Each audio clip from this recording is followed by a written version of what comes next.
aytgan gapini eslang, jadidchilar bo'ladi bizning qahramonimiz. O'zbeklarning bu dunyoga aytar gapir ko'p hali, jadidlarning yoqqan chirog'i o'chgani yo'q hali. O'zbekiston har bir qarichi yeringni ham men ham sevolsaydim o'sha mening jadidlarim singari. O'zbekistonda qoldim, Osmonlarim bor mening, Usmon Nosirdan qolgan dostonlarim bor mening. Mahmud Xo'ja Behbudiy maktablarim bor mening, jadidlarim bor mening. Bugun O'zbekiston har tomonlama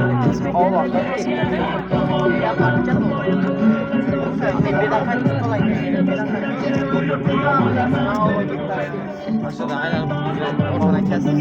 Allah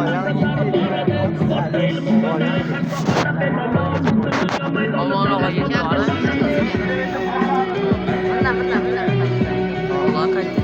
Koşun be. Koş.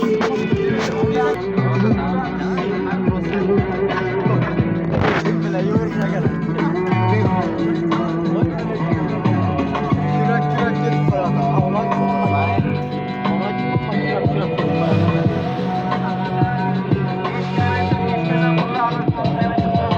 Qurbon bo'lib ketgan bizning qancha sharafjonimiz, ma'rifatda fido bo'lsa bo'lsin deya jonimiz. Yurtboshimizning yoshlarga aytgan gapini eslang, jadidchilar bo'ladi bizning qahramonimiz. O'zbeklarning bu dunyoga aytar gapi ko'p hali, jadidlarning yo'li sharroq o'chgani yo'q hali. O'zbekiston har bir qarichi yeringni qanim men ham